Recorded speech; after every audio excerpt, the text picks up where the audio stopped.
Taylor never thought that a fake romance would entangle her life. She worked as a regular secretary for Alan Harrington, the cruel and frigid CEO of Harrington Enterprises, who didn't believe in love and was accustomed to long, frantic days. When Alan's family began pressuring him to wed Linda Montgomery, the daughter of a powerful family, everything changed. Linda loved Alan, but he had never once shown her the same affection. He refused to bind himself to a marriage he didn't desire. Alan made an offer to Tyne one morning at work that left her speechless. For 3 months, pretend to be his girlfriend. She initially vehemently refused.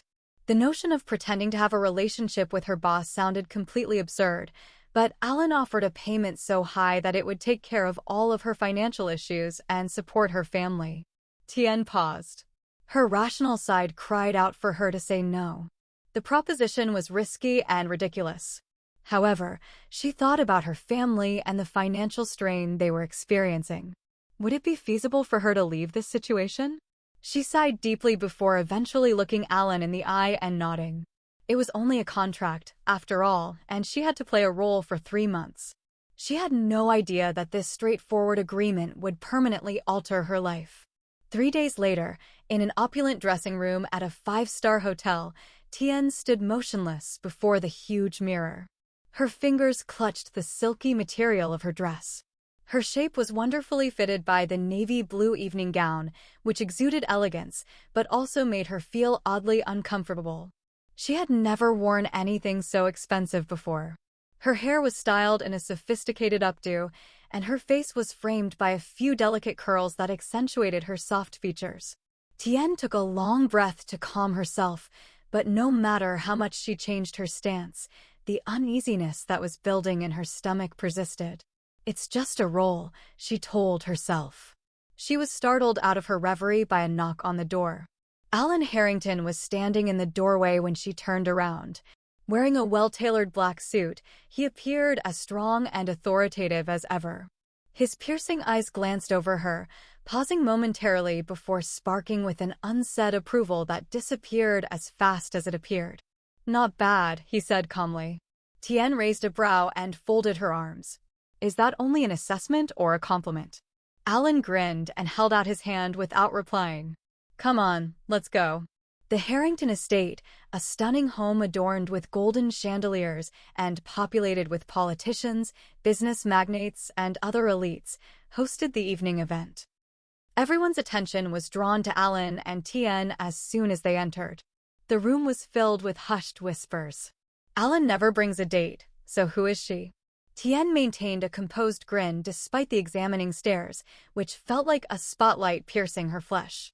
Even though she told herself that this was only a contract and a character she would be playing for 3 months, she couldn't shake an uneasy sensation, especially when she looked across the room at a woman who was staring at them with intense intensity. Alan's family wanted him to wed Linda Montgomery, who was wearing a gorgeous scarlet gown, had golden hair pulled back in a sleek ponytail, and had a perfect face. However, the expression in her eyes was what caught my attention the most. Alan's hold on Tian's hand abruptly tightened, shocking her with shock, suspicion, and pain. She noticed that he was staring at Linda when she looked up at him. Tian refused to admit that she felt a peculiar tightness in her chest. Why did it feel like she was prying into someone else's personal space, as if she were merely a stand-in for someone else's unresolved love story? She felt the pressure of the room's attention, but it didn't matter. This was especially true when Alan's gaze lingered on Linda for an extended period. Her heart twisted with uneasiness. Wasn't she just a tool in this game? She couldn't remember how many times they had circled the room, shaken hands, or exchanged courteous smiles, but Linda never took her eyes off of them. She was waiting, and Tia knew the confrontation would arrive eventually. Linda eventually came up to them while Alan was chatting with a business associate. Ten felt as though she was being probed under a microscope because of her calm and elegant grin and her steadfast, piercing gaze. "Will you not present me to your girlfriend, Alan?" Linda's voice was lovely, but underlying it was a silent challenge, and Alan didn't think twice. He turned to face Linda and squeezed Tian's hand harder. "This is my girlfriend, Tian Taylor." A pause occurred in Tian's heart. My girlfriend was prepared because they had practiced this reaction, but it felt dangerously real to hear Alan say it out loud in front of Linda in front of a large crowd. Although Linda's smile persisted, it had lost its warmth. You once told me that you didn't believe in love, so that's really shocking. A few heads turned at Linda's comment, but Alan remained unfazed. Linda took another step forward, her sharp eyes fixed on Tien's, and he scowled to demonstrate that things had changed.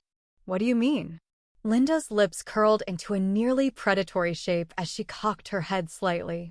You shouldn't have any trouble expressing your affection for one another. Maybe a kiss made the tension in the air thicken.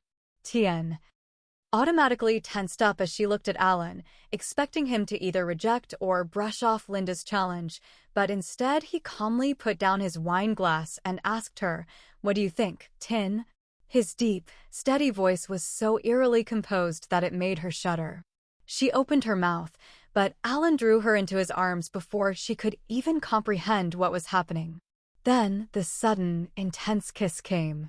As Alan's lips touched hers, Tien's breath caught her whole body, freezing her. The surrounding environment became hazy, with the crowd's murmuring fading into a far-off hum. This was more than just a manufactured performance.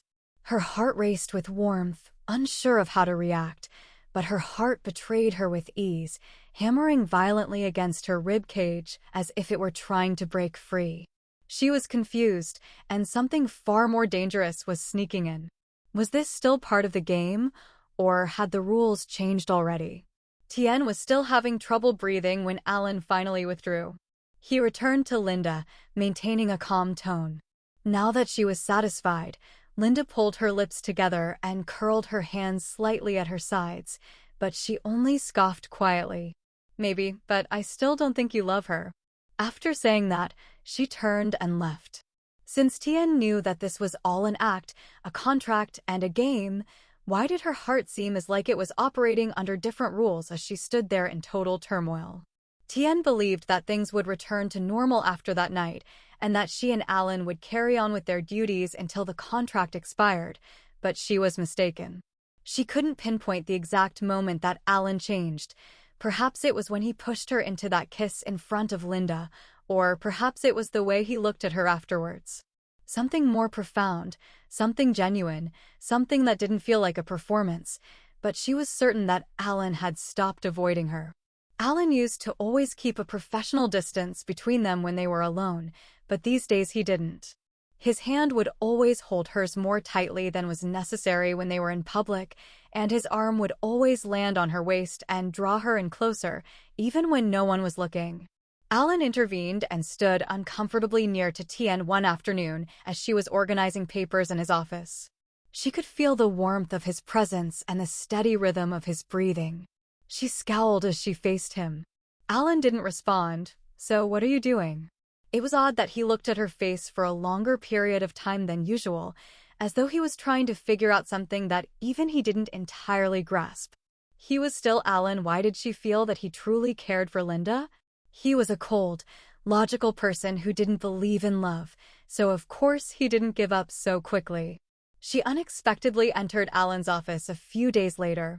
"We must speak," she said, her sharp eyes darting momentarily to Tien and then to Alan. Tien could feel the tension right away. She was about to excuse herself when Alan's hand abruptly grabbed hers, preventing her from doing so.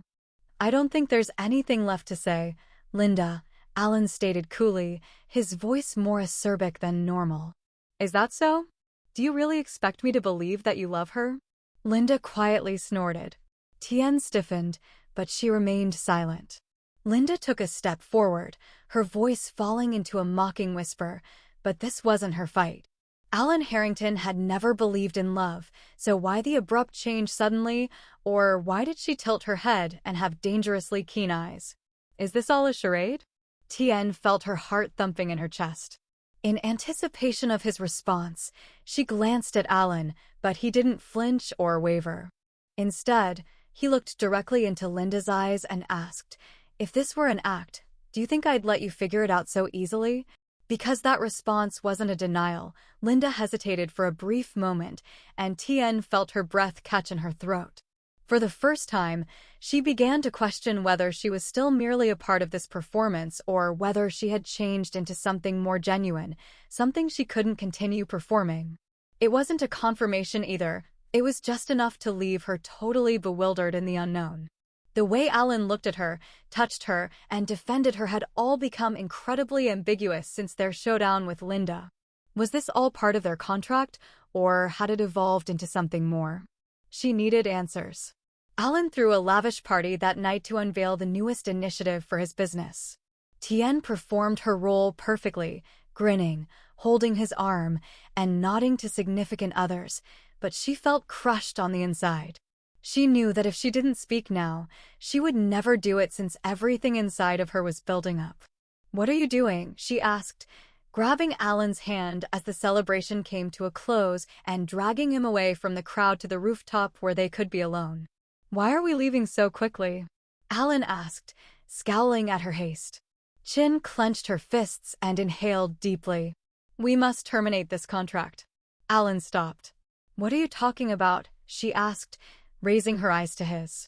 Her voice was steady, but her look was hesitant. "I can't pretend any longer, Alan." "Silence, I'm in love with you." Alan was silent and did not respond right away. He simply gazed at her, his storm gray eyes expressing feelings she was unable to understand. Despite the sadness, Tian laughed quietly. "But I don't know if anything you've done was ever real," she said, letting out a shaky exhale. "I regret to inform you that I am unable to continue with this endeavor if you perceive it as a mere game." She started to walk away, but was stopped in her tracks by a solid hand that curled around her wrist. Alan spoke in a lower voice than she had ever heard. Tian refused to look at him and clenched her fists, saying, "Let me go, Alan." "No." "Why?" she asked, biting her lip as her eyes stung. She could see Alan struggling with himself as his jaw tightened, and after a prolonged silence, he gave a little sour laugh. With a deep exhale, Alan combed his hair and said, "Damn it, 10. He briefly averted his gaze as though struggling with something inside of him. His voice was softer and more vulnerable when he finally looked her in the eye again. "I never imagined that I would love anyone." He balled his fingers into fists. "I just had a plan, a contract, and a game with an expiration date when I made this proposition." He shook his head and laughed quietly, but there was one thing he hadn't anticipated: falling in love with you. This time, Tien's pulse was pounding in her chest as she remained motionless, but it wasn't because she was confused or doubtful. Rather, it was because Alan's words rocked her to her very core. He had fallen in love with her. He scanned his eyes for any indication of dishonesty, but he saw none. There were no more contracts, no boundaries, and no more lies needed to maintain the charade. Just the truth. Alan whispered, "I love you, Tien," as he carefully raised his hand and brushed her cheek. Additionally, there isn't a contract this time.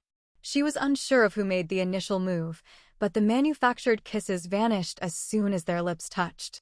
The observing eyes had vanished. Only they and the love they had finally confessed were there. Tien strolled along a path bordered by flowers in the Harrington Estates gardens. When she noticed, arguments concluded with a close embrace, a kiss, or a heartfelt apology.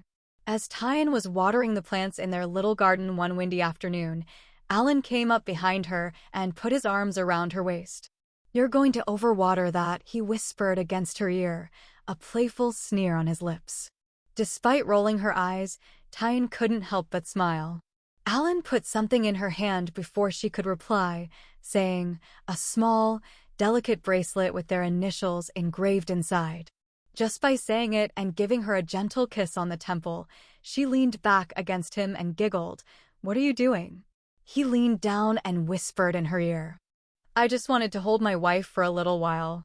Tien grinned broadly. They had gone from a fake contract to an unquestionably genuine love, and she now knew she was standing next to the man who would be her lifelong partner.